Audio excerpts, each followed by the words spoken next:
Bonjour et bienvenue pour ce nouvel épisode de mon podcast Tricot. Je m'appelle Nam et vous pouvez me retrouver sur les différents réseaux sociaux avec le pseudo MyNam. Je suis principalement sur Instagram et Ravelry. J'ai également un blog mynam.com sur lequel vous pourrez retrouver un article avec cette vidéo et tous les liens utiles. Bon, voilà, encore un nouveau décor. En fait, je commence un nouveau boulot lundi. Je ne vais donc plus avoir la possibilité de tourner pendant la semaine. Je suis donc dans le bureau de Marie Chérie et nous sommes le dimanche 8 mars. Alors, si vous pensez qu'il y a du changement sur moi, eh bien oui. Pour une fois, j'ai décidé de tourner avec mes lunettes. Donc en fait, avant, je portais des lentilles. Malheureusement, j'ai les yeux secs et j'ai eu une épine dans l'œil. Et donc, l'ophtalmo, il y a 2 ans, m'a conseillé de ne plus trop porter de lentilles. Et je ne les mettais plus que pour tourner ce podcast avec mes anciennes lunettes et avec des gros reflets. Donc, on va essayer avec ma nouvelle monture, mes nouveaux verres. Et j'espère que ça ira. Sinon, je suis aussi passée chez le coiffeur. J'ai recoupé juste les pointes, comme je l'avais dit dans suite aux commentaires de l'épisode précédent. Quoi d'autre? C'est à peu près tout. Je pense qu'il n'y aura pas de partie blabla cette fois-ci et que tout va se faire en fonction des projets que je vais vous montrer. Alors comme d'habitude, il y aura d'abord les projets terminés et ensuite les projets en cours. Et voilà, c'est parti!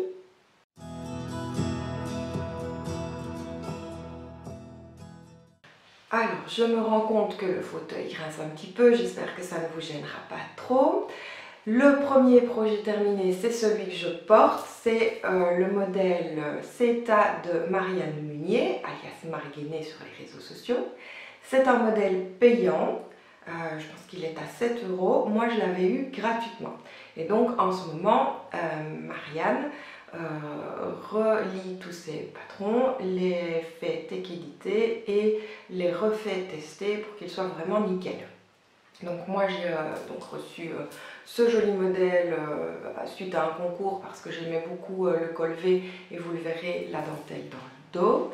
Je l'ai tricoté avec des aiguilles 3,50 comme préconisé je pense. Oui c'est ça. J'ai fait la taille 100, sauf que j'ai légèrement modifié ici le devant pour que ce ne soit pas trop large, puisque j'aime bien être à l'aise dans les pulls, mais j'aime pas les pulls loose. Et donc au lieu d'avoir 59 mailles pour chaque devant, j'en ai mis que 55. Ensuite, normalement, donc il y a des côtes en bas du corps, mais tout le reste est en I-cord. Donc j'ai fait un I-cord aussi sur le bas du corps. Et donc là, j'aime beaucoup finalement les manches, comme ça. Même si mon mari trouve qu'avec ce pull, on voit vraiment que j'ai des tout petits bras et pas de biceps. Voilà. Pour moi, les manches, j'ai fait 68 mailles et j'ai diminué tous les 10 rangs. Et puis, je suis arrivée au nombre de mailles qu'il me fallait pour les poignets. Donc ici, vous pourrez voir, hop, alors on voit ici les petites diminutions que j'ai faites jusqu'au bout et puis j'ai rabattu en I-cord, donc il est vraiment, les manches sont fitées. Voilà, je vais quand même vous montrer la super dentelle du dos. J'espère que vous voyez bien. Donc c'est un modèle qui a été rapide à tricoter, très agréable, bien expliqué. Franchement, je ne me suis pas pris la tête et j'aime beaucoup ce nouveau pull.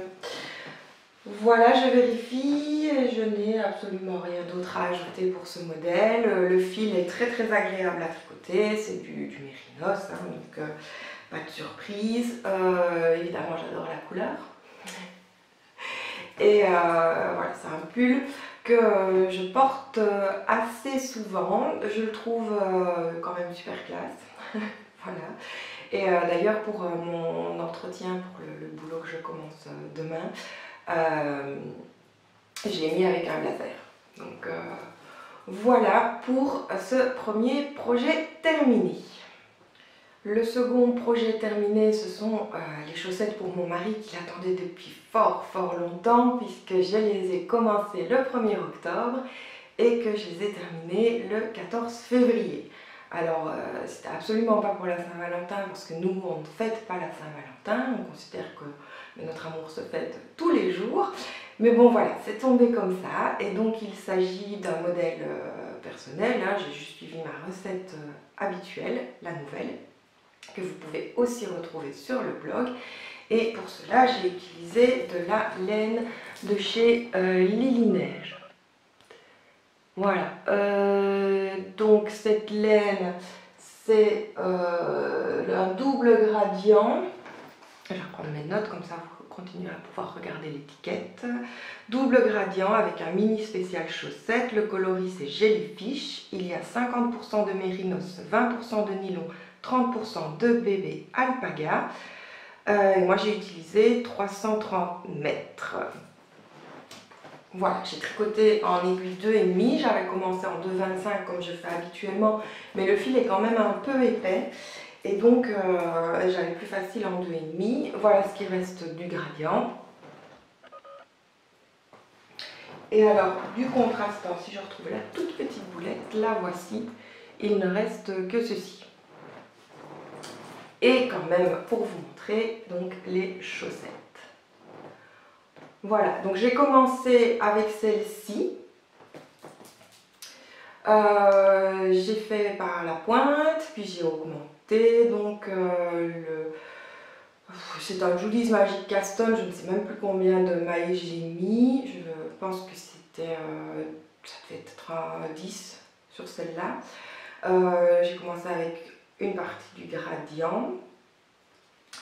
Et puis j'ai fait un talon renforcé puisque je trouve qu'il tient finalement mieux dans les chaussures, sinon ça a tendance à glisser comme ça sous le coup de pied.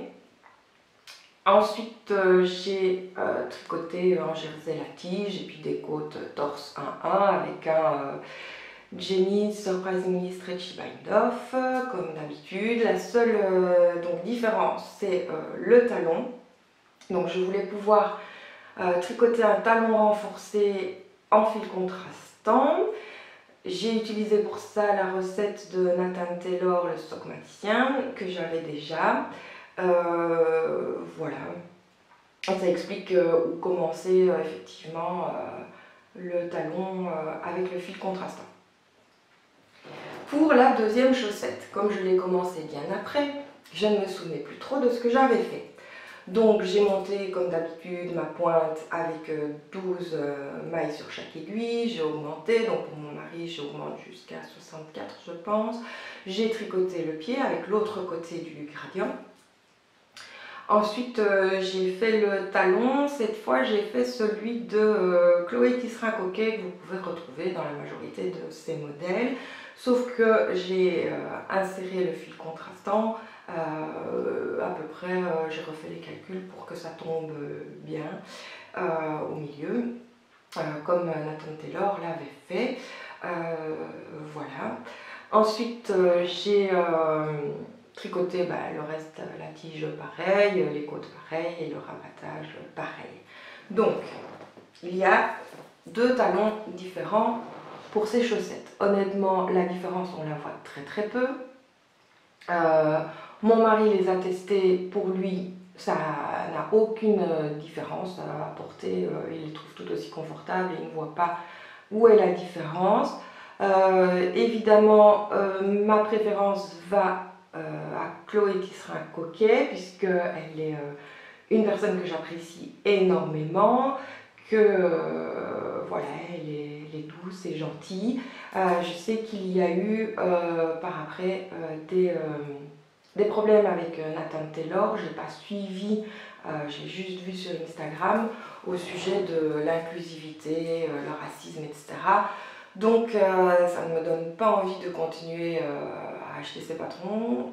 Bon, là je n'en ai acheté qu'un.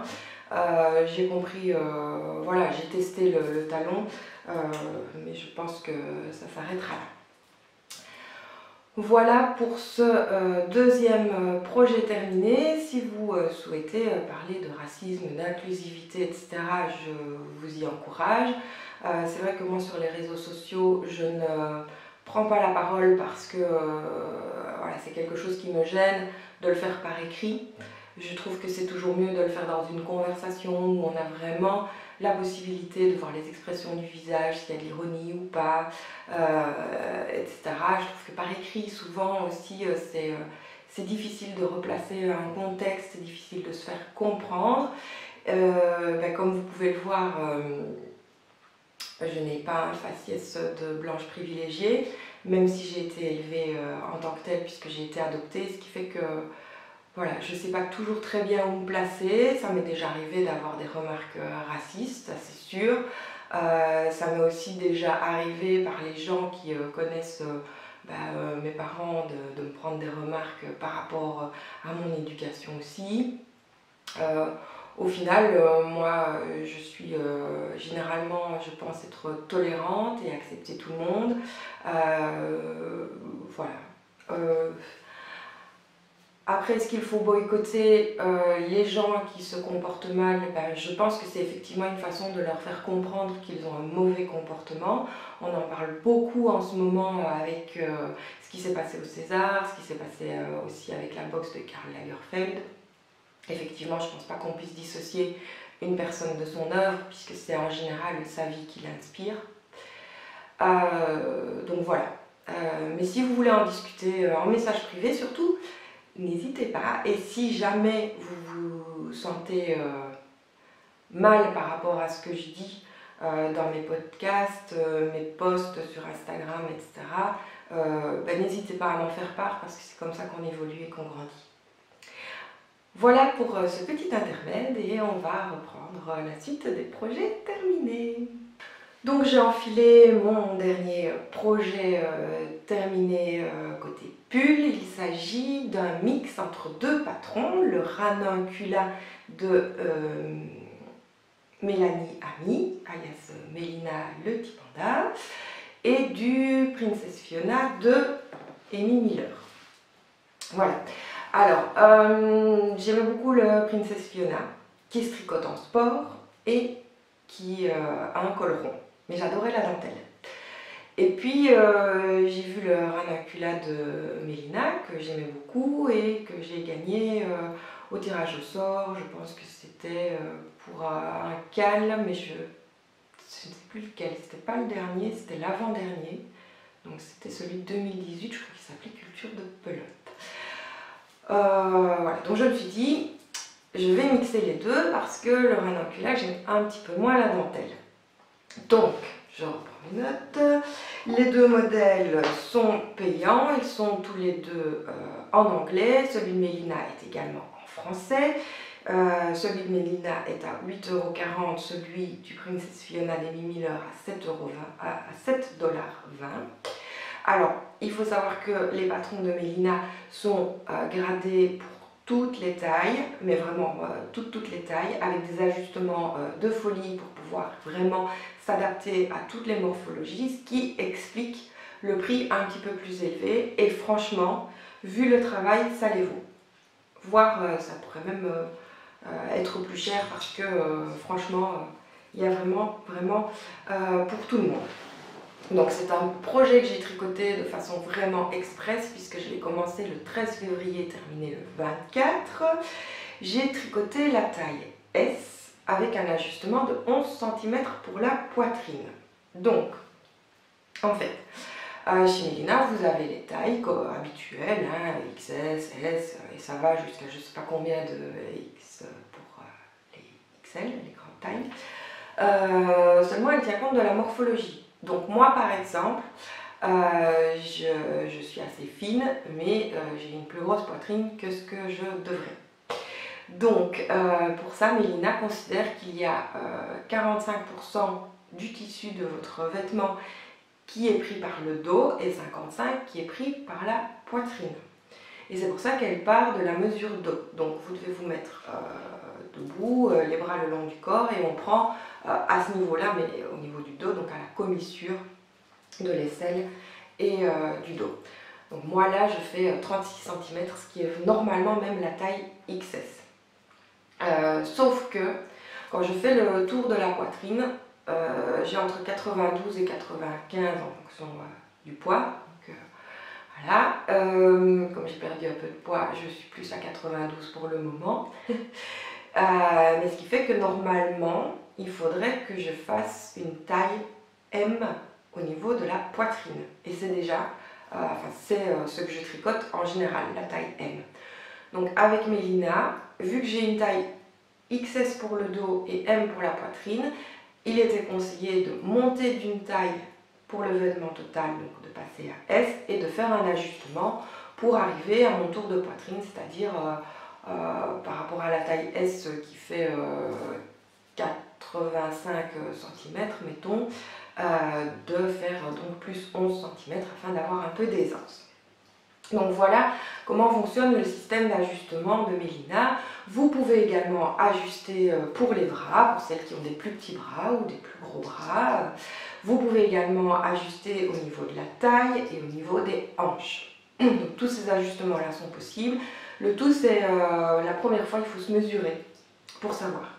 Donc moi, de toute façon, j'aime pas les vêtements cintrés, j'aime pas les vêtements trop près du corps, je n'aime pas non plus les vêtements qui s'élargissent, j'aime bien quand ils sont droits. Donc c'est vrai que pour moi, une fois qu'on a séparé les manches du corps, c'est facile, ça va tout droit, sans augmentation, sans diminution. Ce qui en plus me permet de pouvoir adapter n'importe quel motif, puisque je ne dois pas tenir compte d'éventuelles augmentations ou diminutions. Alors normalement ce modèle se tricote avec des aiguilles 3,25. Comme vous le savez peut-être, comme je l'ai dit précédemment, je tricote un petit peu serré. Et cette fois-ci, je me suis trompée de taille d'aiguille.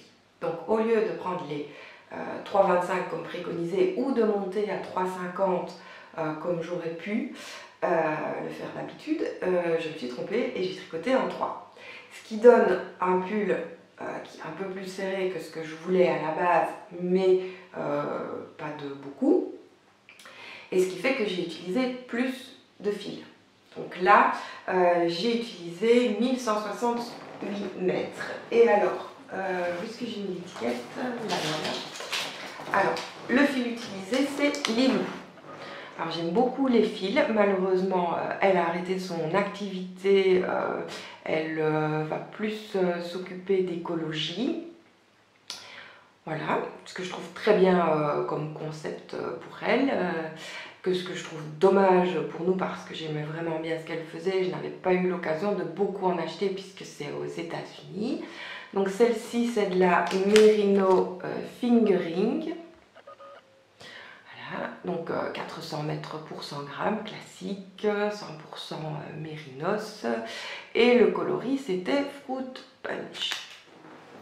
Donc c'est un fil que j'avais eu lors des stages de Baby Papillon, ça devait être en 2016. Il attendait son heure, tout comme la dulcimer en fait, de mon pull que je vous ai montré, le Seita, le pull gris bleuté. Donc c'est deux fils que j'avais donc depuis très très longtemps et que je me suis enfin décidée à tricoter.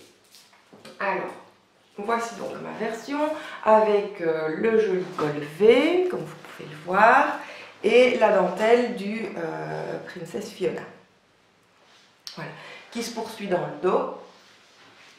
J'aime beaucoup la couleur, comme vous le savez, je tricote beaucoup de bleu, beaucoup de gris et un peu de rose. Donc voilà, je trouve que celle-ci me va bien. Elle est punchy sans être trop violente.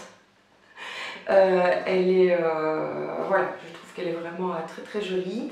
Elle me fait un peu penser à mon pull flamboyant de Marie-Amélie Design que j'avais tricoté avec de la Squirrel Yarn qui était un peu plus doux mais dans le même genre, rose avec des petites incrustations un peu plus foncées. Donc voilà, finalement comme vous pouvez le voir, il n'est pas si serré que ça. Les manches par contre, en fait je les ai bien fait en 3,25. Je ne me suis pas trompée là. Et c'est comme ça en fait que je me suis rendu compte, puisque moi je tricote le premier écheveau puis je fais les manches, que j'avais un problème d'aiguille sur le corps. Mais bon, voilà, il est pas moulant, il n'est pas serré, il ne boudine pas, hein, il est même un peu lâche. C'est juste que j'aurais voulu peut-être qu'il soit un petit peu plus ample et un petit peu plus long. Alors, il me reste un écheveau. C'est juste que, vu la dentelle, j'avais pas envie d'entamer le 4e écheveau pour l'allonger un tout petit peu et avoir de la dentelle qui faisait tout le tour. Parce que, alors je sais pas trop ce qui s'est passé, hein, j'ai bien commencé, donc vous voyez ma dentelle ici. Elle s'aligne bien, mais devant elle s'arrête là et derrière elle s'arrête plus loin. Voilà, mais si je l'avais allongée, la dentelle aurait continué plus loin aussi et j'avais pas trop envie. Donc il est, voilà, tout comme le CETA qui n'est pas très long non plus, finalement c'est une bonne longueur, un peu en dessous de la ceinture du jeans. Donc voilà pour ce projet terminé, et j'en ai encore un dernier à vous présenter. Le dernier projet à vous montrer aujourd'hui, ce sont des chaussettes pour moi qui ont été tricotées très rapidement, contrairement à celles de mon mari. Bizarre, celle de mon mari, je mets toujours un temps fou à les terminer. Donc, il s'agit du modèle Volute parfumé de Tisserand Coquet. C'est un modèle que vous pouvez retrouver dans le magazine Voulez-vous, le premier qui est sorti déjà il y a un petit moment et qui s'est arraché, vendu comme des petits pains. Donc ce modèle, on a décidé de le tricoter à plusieurs et on a décidé de le tricoter en fil du chat qui tricote. Il s'agit de la Félicette 75% Mérinos Superwash, 20% nylon, 5% stéine, 400 mètres pour 100 grammes. Et personnellement, j'ai choisi le coloris Nocturne. Donc ce coloris Nocturne, vous avez déjà pu le voir dans certains de mes projets, c'est un modèle, c'est une couleur pardon, que j'aime beaucoup et avec les copines, on a chacune des couleurs différentes. Donc Cendrillon va la tricoter en bigarreau qui est un rouge, Cécilia et Anne la tricotent en Marrakech, Mathilde en olive, Mélanie en chamallow, Magali en terre de sienne, Anne-Gaëlle en caramel et Najette en pearl. Donc voilà, c'était un petit délire qu'on s'est fait entre nous parce qu'on aimait bien le modèle, on adore la Félicette et que du coup on s'est dit bon, on va le faire. Et on a toutes démarré le même jour, le 27 février, et moi je les ai terminées donc hier, le 7 mars. Je les ai lavées, séchées et elles sont terminées. Donc je ne vous en montre qu'une, vous verrez l'autre juste après. C'est un modèle qui se commence par la pointe. J'ai monté 12 mailles sur chaque aiguille avec le Judy's Magic Caston comme je fais d'habitude, celui qui est conseillé par Chloé dans son modèle, même si elle vous dit que vous pouvez utiliser votre méthode préférée. Effectivement, elle aussi, elle commence avec 12 mailles sur chaque aiguille. Ensuite, je n'ai pas fait les augmentations du modèle, j'ai fait celles que je fais habituellement. C'est-à-dire que je fais un jeté au début et à la fin de chaque aiguille, parce que moi je tricote avec des aiguilles en Magic Loop pour la pointe. Et je tricote ces jetés torse au rang suivant, ce qui permet de ne pas avoir de petits trous, et je trouve que les augmentations sont plus faciles à faire avec des aiguilles de cette épaisseur et des chaussettes où c'est assez serré. Donc pour une fois, j'ai utilisé des aiguilles de 50, puisque vous le verrez un peu après, mes 2,25 sont déjà occupées. Au final, ça ne change pas grand chose à les porter. C'est juste que effectivement les mailles sont un tout petit peu moins serrées, donc éventuellement, elles pourraient s'user un peu plus vite. Mais franchement, entre 2,25 et 2,50, il n'y a pas une énorme différence. Donc ensuite, on a de la dentelle ici. Il y a une différence entre le pied droit et le pied gauche. La dentelle est un petit peu décentrée. Voilà, je vais essayer de vous montrer ça. Donc si j'aligne bien sur la pointe, voilà, vous voyez que ici, il n'y a pas beaucoup de jersey, que là, il y en a plus. Et sur l'autre chaussette, c'est inversé. Donc c'est une très jolie dentelle, comme souvent les dentelles de Chloé. Donc c'est un peu plus travaillé, mais ce n'est pas non plus hyper compliqué. Après, c'est un talon renforcé, donc celui de Chloé. Donc j'ai suivi le modèle parce que moi j'ai mixé plusieurs patrons de talons renforcés pour faire le mien. Voilà. Donc, mais là j'ai suivi le modèle. Alors on a aussi une très jolie dentelle sur l'arrière.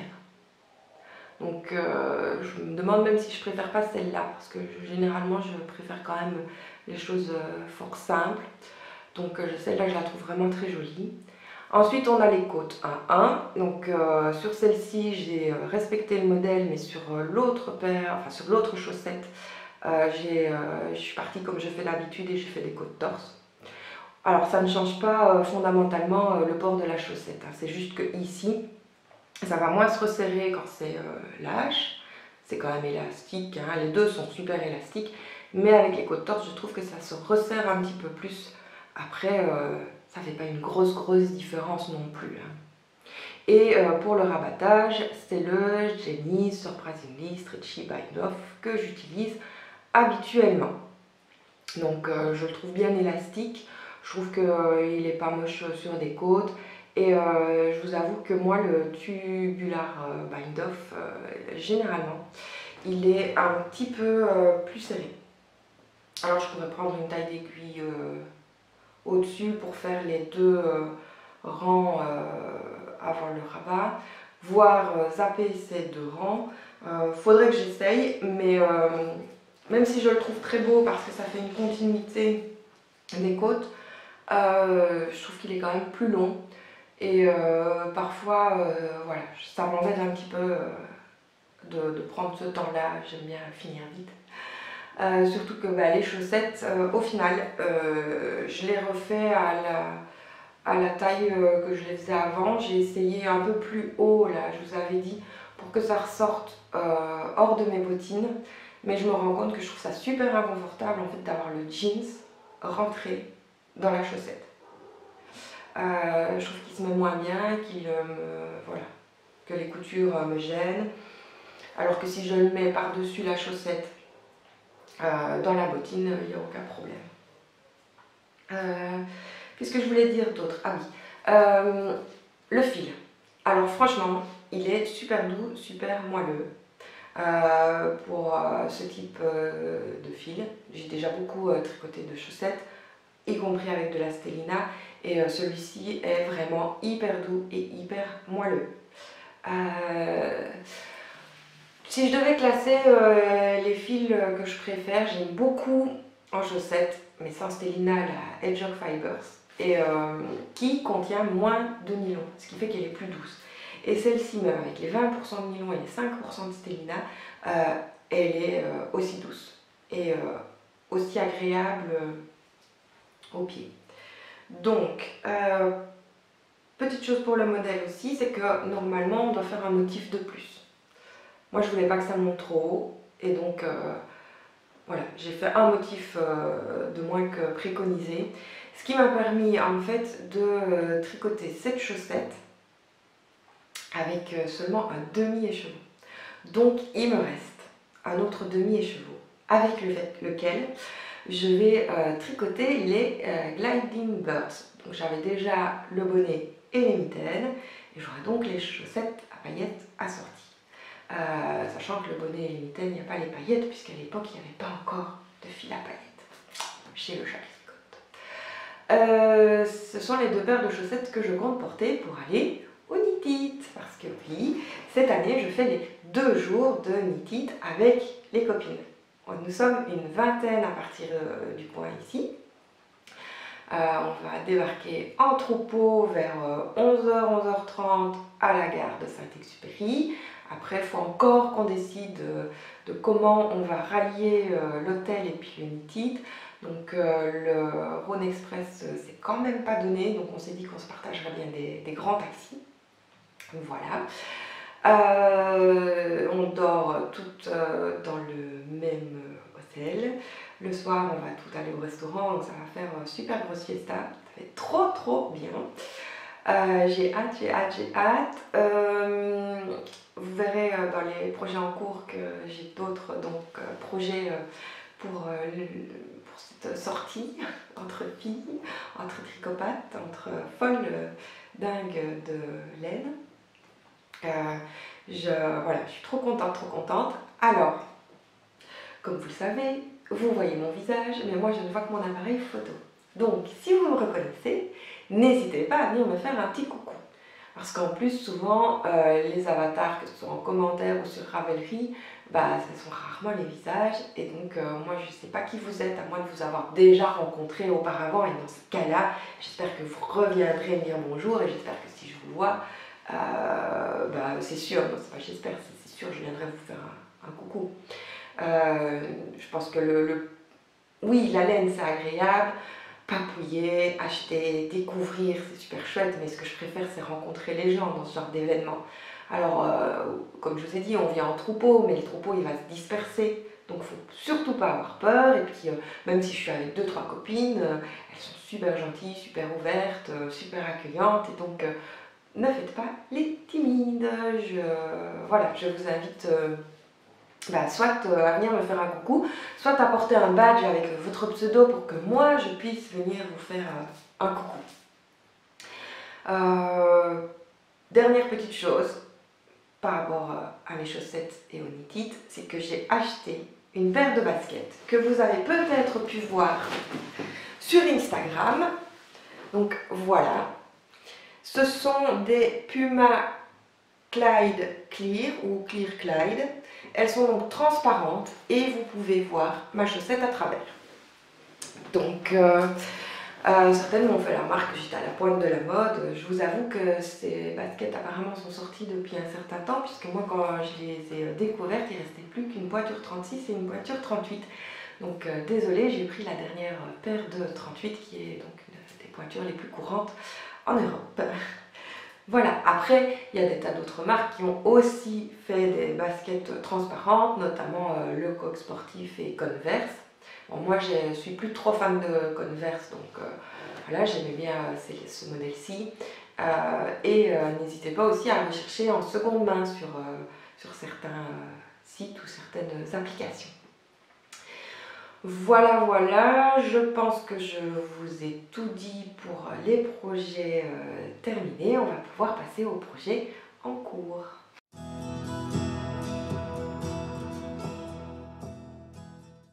Le premier projet en cours, c'est un sac pour le knit-it, parce que avec les copines, on parlait de sac et Christelle a proposé de nous créer un modèle pour qu'on ait tous un sac. Alors moi souvent les sacs en laine, je les vois genre filet et j'avais peur que mes écheveaux s'échappent, donc j'ai demandé un sac qui soit un peu plus sécurisé et elle nous a sorti un superbe modèle en poinerie contrariée et donc voilà où j'en suis. Alors je l'ai fait un peu plus grand, parce que ça dépend aussi des achats que vous prévoyez. Dans le modèle de base, Christelle met 14 écheveaux. Et moi j'ai agrandi un petit peu parce que l'expérience des années précédentes m'a prouvé que je préférais acheter sur salon et puis garder tout ça bien au chaud chez moi plutôt que d'acheter au fur et à mesure sur internet. Ce qui peut quand même arriver si j'ai besoin de quelque chose d'urgent pour un cadeau ou pour une envie soudaine. Mais voilà, en général, j'aime bien acheter sur salon. Et là, j'ai terminé 2016, le destage que j'avais acheté. 2017, j'avais quasiment fait un no-buy. 2018 a été une année où j'ai beaucoup acheté, j'avoue, puisque j'ai fait l'AEF, j'ai fait les estivales. J'ai fait le knit, non pas le knit-it, non ça a été après. J'ai d'abord fait dans l'ordre l'AEF, puis les estivales, et puis Tricot Sud, et puis effectivement le knit-it. Donc 2018 a été fort en festival, salon et achat. 2019 un petit peu moins. Là 2020, je ne compte faire que le knit-it, donc je compte ne pas me restreindre. En plus, il fallait avoir beaucoup plus d'exposants, des tas de gens que je ne connais pas, des tas de gens que je connais et que j'aime bien. Donc voilà, je pense me faire plaisir et craquer fortement. Donc, le sac. Alors, ce sac, je le tricote avec 3 laines DK que j'avais acheté chez Laine Center il y a bien longtemps. Donc, vous voyez, j'écoule mon stock, hein, comme prévu. C'était à la base prévu pour un pull que finalement je n'ai pas fait parce que je ne trouvais pas ça très joyeux. Donc, c'est de la Filatura di Rosa.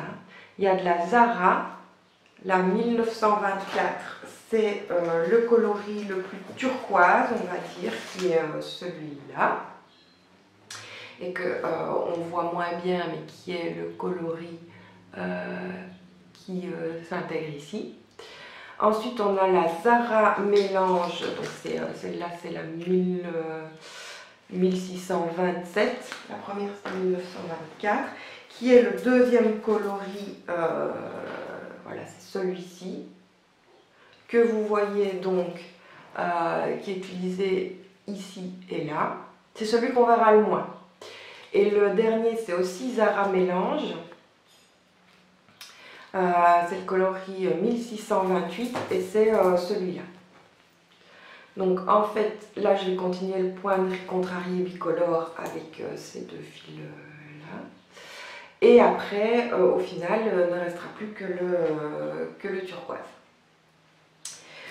Voilà pour ce sac. Alors le fil, c'est donc 125 mètres pour 50 grammes, 100% laine. Alors la seule crainte que j'ai par rapport au sac, c'est que c'est un fil hyper élastique. Et que j'ai peur qu'avec le poids des écheveaux, ça se détende et ça se déforme. Donc ce que je vais faire, c'est que je vais le terminer.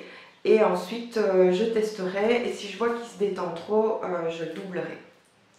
Voilà, ça c'était donc pour le sac du Knit It. Arcal est organisé sur le groupe du tricot papoté. Donc papoté c'est P-A-P-O-T-H-E sur Ravelry. Vous pouvez bien sûr nous rejoindre si vous souhaitez tricoter ce sac, que vous alliez au Knit It ou pas. Je pense que ça fera très plaisir à la créatrice de voir que son modèle plaît. Donc voilà pour ce premier projet en cours. Le deuxième projet en cours, c'est un pull. Il s'agit du Servus de Nadia Crétin-Leschen, NCL Knits, que je tricote avec de la laine de chez Imogen Big Bad Yarns. C'est la Fluffy, donc c'est de la 100% Merino Single. Il y a 366 mètres pour 100 grammes et le coloris c'est Pan dans les dents. Pan comme l'oiseau. C'est une couleur qui est magnifique, qui est assez difficile à rendre en photo. Donc là j'espère qu'en vidéo avec le fond blanc ça ressemble plus. Donc c'est un bleu pan, hein, un bleu que je trouve magnifique, que je voulais depuis longtemps. Et donc c'est aussi un projet spécial Knit It, puisque l'année dernière, sans le faire exprès, Magali et moi, on portait du Nadia Crétin-Leschen, qu'on l'a croisé, qu'on a fait un petit peu nos groupies, qu'on a acheté donc de la Imogen Big Bad Yarns. Et donc cette année, on les tricote pour cette nouvelle édition du Knit It. Alors, j'espère qu'on reverra Nadia Crétin-Leschen. En tout cas, Imogen sera sur le festival. Donc voilà, dans le salon. Donc voilà, c'était le petit projet clin d'œil. Alors, j'en suis à ça. Donc comme vous pouvez le voir, c'est une encolure V. Je tricote toujours un écheveau avant de m'attaquer aux manches. Donc tout est en jersey, tout simple, sauf la manche qui a un très joli détail de torsade. Voilà. Alors normalement il se tricote avec des aiguilles 3,25 je crois. Attendez, je vérifie. Non, 3, avec des aiguilles 3. Mais l'échantillon, c'est 24 mailles pour 32 rangs en jersey. Or, moi, sur de la fingering, en général, je suis plutôt à du 26 à 28 mailles. Donc là, pour en avoir 24, je suis montée sur des aiguilles 3,75. Et je fais la taille S, du coup. Donc c'est un modèle payant en français et en anglais. Pour le moment, je n'ai absolument rien à signaler. Et à part le changement de taille d'aiguille, je suis toutes les instructions à la lettre. Donc comme vous pouvez le voir, on commence avec un montage provisoire que moi je fais directement donc, sur le câble. Comme ça, après, j'ai plus qu'à visser les aiguilles, c'est beaucoup plus simple. Pareil, hein, quand je mets les manches en attente, là j'ai recommandé des petits câbles et maintenant je les mets sur le câble directement. Donc là, je vais faire la deuxième manche et puis après, je déroulerai tout le corps en jersey. Donc je pense que même en recommençant à travailler et vu qu'il est en 3,75, je devrais l'avoir quand même fini dans un mois et qu'en plus j'aurais pu terminer mes fameuses chaussettes, les Gliding Birds pour le knitted, puisque je voudrais bien des chaussettes en félicette nocturne de tisserand coquet pour ce salon. Voilà pour ce projet en cours, pardon, et j'en ai encore un autre à vous montrer. Donc le dernier projet en cours à vous montrer, c'est une paire de chaussettes. Alors j'ai encore la mitaine pour une amie, mais je vous avoue, je l'ai laissé un peu de côté ces derniers temps. Et là en fait c'est parce qu'on était plusieurs à s'être inscrits pour faire le MCAL, Ruisseau Promenade, de Solène Leroux. Donc il s'agit donc d'un cal, un tricot en commun, mystère, donc on avait des indices, premier indice le jeudi pour faire la pointe, deuxième indice le vendredi pour faire le pied, on a eu tout le week-end tranquille pour pouvoir avancer le pied, le lundi on a eu les instructions pour le talon, le mardi pour la tige, avec repos le mercredi pour finaliser la tige puisque c'est un élément qui prend un peu plus de temps, et puis le dernier indice le jeudi pour faire les côtes.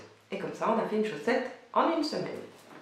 Donc, j'ai choisi de la tricoter avec de la Urso Yarns, toujours dans l'optique de vider un petit peu mon stock puisque ce fil date de l'AEF 2018. C'est de la petite face bleue, 80% BFL Superwash, 20% nylon. Il y a 372 mètres pour 115 grammes. Donc, c'est un fil qui est un petit peu plus épais. Et c'est pour ça que mes aiguilles de 25 sont occupées, c'est parce que j'ai commencé ces chaussettes-là. Voilà.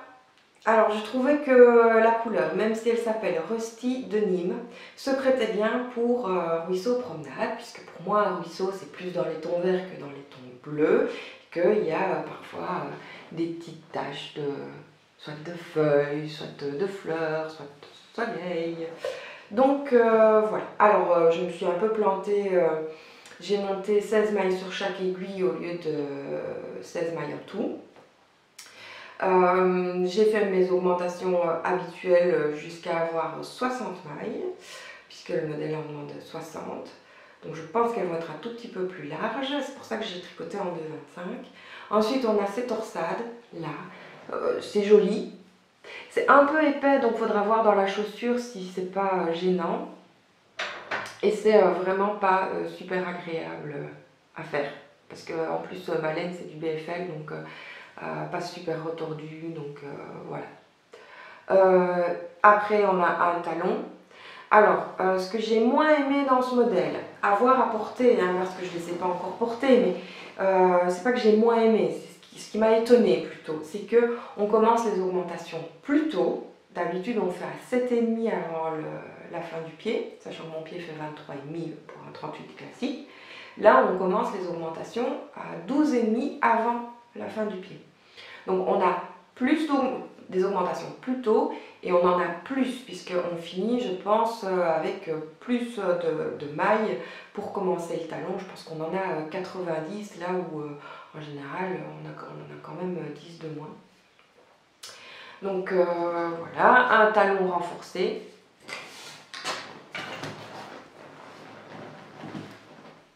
Voilà. Donc du coup, ici, vu la façon de faire, elle est... Voilà, c'est pas exactement comme j'ai l'habitude de voir. Et puis alors une dentelle. Et la dentelle, franchement, elle aussi, je la trouve très sympa.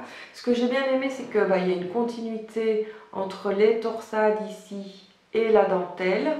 Je sais pas si vous voyez bien. Voilà. Alors normalement, ça doit monter un peu plus haut, mais je trouvais qu'elle montait déjà assez haut. Donc je me suis arrêtée au 6e rang du diagramme lors de la 2e répétition au lieu d'aller jusqu'à 16, je pense. Et j'ai fait des côtes, les côtes préconisées, donc des côtes 1-1, je pense, et qui sont pas torse cette fois-ci. Je les ai pas fait torse non plus. Bon, je vous avoue que sur du 2,25 avec du BFL en torse, ça n'aurait pas été super agréable, donc j'ai fait au plus facile. Et de nouveau, le Jenny Surprisingly Stretchy by Dove, que j'aime beaucoup. Et puis moi j'aime bien ce petit dessin, voilà. Voilà pour cette chaussette. À mon avis, elle va être très chaude parce que c'est du BFL. Elle est quand même plus épaisse puisque c'est pas exactement de la fingering. Voilà. Ça, c'est des bonnes chaussettes d'hiver. Voilà, donc il ne reste plus qu'à faire la 2e. Hein. Mais je pense qu'elles vont rester, la 2e, elle va rester en attente le temps que je fasse celle pour le knitted, histoire d'être sûre d'avoir ma tenue knitted. Voilà pour les projets en cours. Nous en avons donc terminé. Il n'y aura pas de blabla parce que je pense que j'ai assez blablaté pendant la présentation de mes différents projets. Surtout n'hésitez pas à commenter, à m'envoyer des messages si vous avez des questions, à vous abonner donc en appuyant sur la petite cloche pour être notifié quand je mets une vidéo en ligne. N'oubliez pas qu'il y a le blog donc mynam.com pour avoir tous les liens des modèles qui sont présentés ici, de mes pages projets, des boutiques où j'ai acheté les fils quand les boutiques sont en ligne. Il faut savoir que je trouve que la barre d'information de YouTube n'est pas très pratique. Et je trouve ça plus propre de mettre directement tous les liens sur le site sans avoir une page qui se déroule sur la vidéo. Voilà. Après, dans la barre d'information, je mets quand même le lien vers le site. Comme ça, vous pouvez cliquer et avoir accès directement à tout ce qui vous sera utile de ce que j'ai cité dans cet épisode. Voilà, comme je vous l'ai dit, je recommence le boulot demain. Pas trop stressée, mais voilà, je me dis il faut trouver un rythme, ça c'est pas évident. Je m'étais bien habituée à aller dormir très tard et à me lever donc plus tard aussi. Du coup j'aurai moins de temps pour tricoter, j'aurai moins de temps pour écrire sur le blog que j'avais justement essayé de remettre un petit peu à jour, donc je vais essayer de ne pas trop perdre le rythme, peut-être en faisant ça sur le temps de midi pour quand même continuer à avancer. J'espère pouvoir garder le rythme d'une vidéo par mois, sachant que du coup j'ai plus que les week-ends pour le faire. Là on est dimanche, je pense que le mieux ce serait de déplacer au samedi matin, parce qu'après il faut encore monter. Bon ça va, mais surtout il faut mettre en ligne. Et ça, avec la connexion qu'on a ici, parfois la nuit ne suffit pas. Pour une vidéo d'environ 30 minutes, ça ne suffit pas toujours de laisser tourner l'ordinateur toute la nuit. Voilà, vivement la fibre. Bon, je vous remercie de me suivre, d'avoir regardé cette vidéo. Je vous souhaite une belle journée ou une bonne nuit. Et à très bientôt, bon tricot!